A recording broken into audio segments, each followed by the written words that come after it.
நான் என்ன பத்தி சொல்லிக்கிறேன் ஒரு கதை வேணா உங்களுக்கு சொல்றேங்க.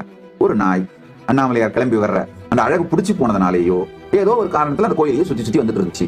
அருணாச்சல பரம்பொருள் என்னைக்கோ ஒரு நாள் ஏதோ ஒரு நாள் யாரோ ஒரு உண்மையான பக்தனுக்கு அனுகிரகம் பண்றதுக்காக அருணகிரி யோகீஸ்வரரா வந்தார். அவர் நடந்து வரும் பொழுது அவருடைய காலடி தூசு திருவடி தூளி இந்த நாய் தலைமையில பட்டுருச்சு. அவர் யாருக்கு அருள் பண்ணணுமோ அந்த பக்தருக்கு போய் அருள் பண்ணாரு.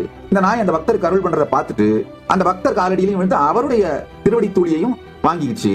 பெருமான் அந்த பக்தர் ஆசீர்வாதம் பண்ணிட்டு போகும்போது இந்த நாயையும் கடைக்கண்ணால் பார்த்து ஆசீர்வாதம் பண்ணிட்டு போயிட்டாரு. பெருமான் கடைக்கண் பட்டும் பட்டு அவருடைய திருவடி தூளி மட்டும் பட்டு இருந்தால் பரம் கிடைத்திருக்கும், அதுல சந்தேகமே இல்லை. பக்தனுடைய திருவடி தூளியும் பட்டதனால் ஈகாமும் கிடைத்தது, பரமும் கிடைத்தது. யாரோ ஒருத்தர் அந்த நாயை கல்லிட்டு அடிக்க அது கியா கியான்னு கத்திட்டே ஓடி போய் எங்கேயோ ஒரு கார்னர்ல உட்காந்துட்டு யூடியூப்லயே அண்ணாமலையாரை பார்த்துட்டு நிம்மதியா இருக்கு. அவ்வளவுதாங்கய்யா என்ன பத்தி நான் வச்சிருக்கிற கதைங்கய்யா. சில பேர் என்ன பணிவுன்னு சொல்லிக்கலாம், சில பேர் இதை பக்தின்னு இன்டர்பிரட் பண்ணிக்கலாம்.